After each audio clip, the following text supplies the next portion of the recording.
বিদেশে আইসা এত মুরগি খাইছি, মনে হয় শিয়ালও এত মুরগি খাই নাই।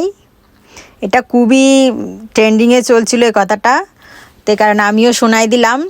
তবে যাই হোক, আজকে আর মুরগি করব না, আজকে রান্না করতে আসলাম টার্কি।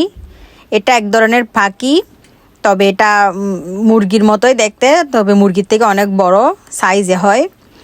তো তারপরে এটার মাংস হচ্ছে খুবই নরম হয়, বেশিক্ষণ লাগে না রান্না করতে, খুবই সফট আর টেস্টি। তো কি বলবো, অনেক টেস্টি। এটা একদম কচি থাকে, মাংসটা সফট হয়।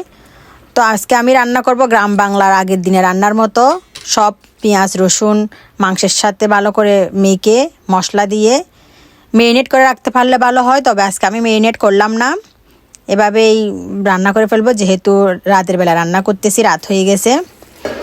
তো এই তো বেশিক্ষণ লাগে না, এই যে আমার মাংস সিদ্ধ হতে শুরু করছে, পানি বের হয়ে গেছে, এখান থেকে আরও পানি বের হবে। তো আমি সব মশলা দিয়ে ভালো করে নেড়ে চেড়ে ডেকে দিয়ে দিয়ে রান্না করতেছি, 2বার কি 3বার নেড়ে দিছি, আমার রান্না হয়ে গেছে।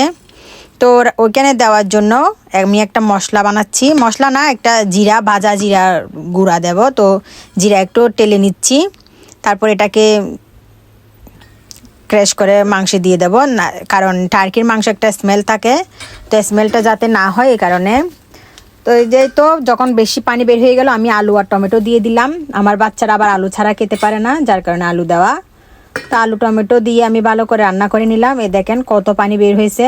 তারপর আমিও একটু পানি অ্যাড করছি আলু সিদ্ধ হওয়ার জন্য।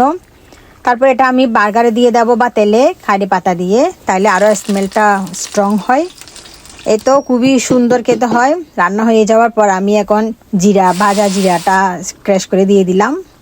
একবার এভাবে ট্রাই করে দেখবেন, অনেক সুন্দর খেতে লাগে। আর যদি অলরেডি খেয়ে ফেলেন, এভাবে খেয়ে থাকেন, তাহলে আমাকে কমেন্টসে জানাবেন টার্কি আপনাদের কেমন লাগে খেতে।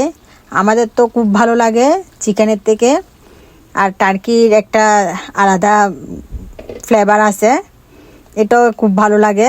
তো সবাই ভালো থাকুন।